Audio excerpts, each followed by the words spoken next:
Now, for just a little bit more, let's bring in my pal Ben Ferguson, who is host of the Ben Ferguson podcast. Ben, I got a couple of fish for you to fry, but let's start with the new developments on Iran. It sounds like we're negotiating to figure out whether we're going to negotiate. What's your take on this story?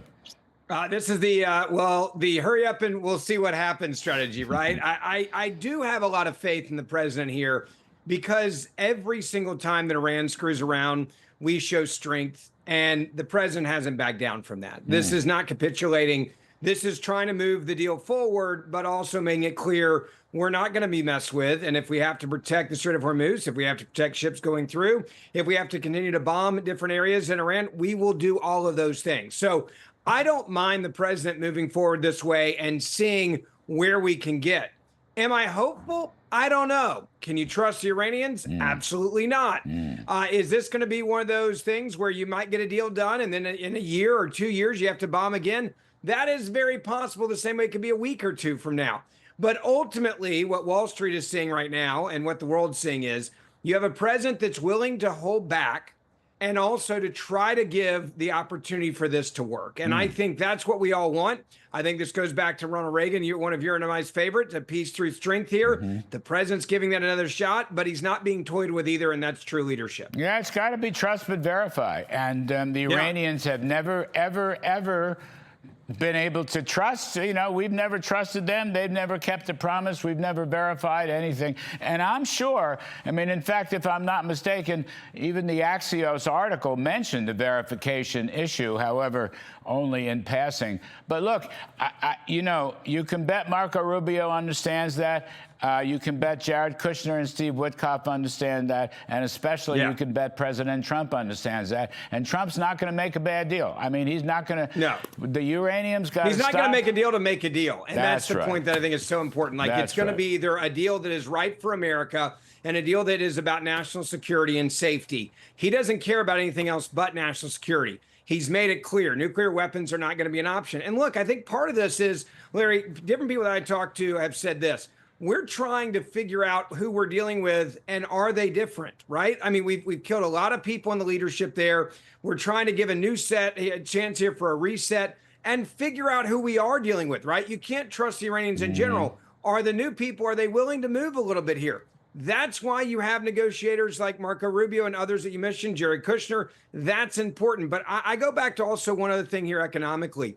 A lot of the reason why I think you're seeing this have a real chance now is they are in such bad states right now economically in Iran. And if you start capping those wells, which we are days or hours away from, we talked about this on your show, I think about a week ago. We're now in that critical red time where if they start capping these wells, they never get those back open the same capacity. That, I think, is the reason why you're seeing this have a real chance, is because they understand they're about to lose out on billions of dollars indefinitely if they start capping those wells. And that is the lifeline for their economy. It's also the lifeline of the new regime. If they're smart, they get a deal done with the president now, they table nuclear ambitions, and they get some stability as they're trying to build back up their government. Again, it goes back to this. Peace through strength, we'll see, but the president's not going to sign a deal just to sign a deal. Trust but verify. So, Ben, last one. I got a minute left. You know politics. I don't know politics, but it looks like Mr. Trump knows politics. In this case, let's leave Iran and go to Indiana. Mr. Trump, I'm skimming over stories today. I admit I was preoccupied by the Iran stuff, but it sounds like he did very well, Mr. Trump and his team, in the local elections in Indiana. So that's cool. And also, I just want to put in a plug for my pal Vivek Ramaswamy, who won going away for the Senate primary seat in Ohio. But he, too, was endorsed. He was endorsed several times by Mr. Trump. So good day for Mr. Trump politically. Ben. Yeah, big takeaway from this is really simple. If you're not willing to fight with President Trump, you're going to lose in the midterms. If you're willing to fight with the president, and a great example of this is on redistricting, those that went against the president and he endorsed, guess what? You lost your job. And the president picked winners. Donald Trump is on the ballot in the midterm. And if you're Republican, you want to be next to Donald Trump on stage. You want his endorsement. It matters more than anybody else in the Republican field right now.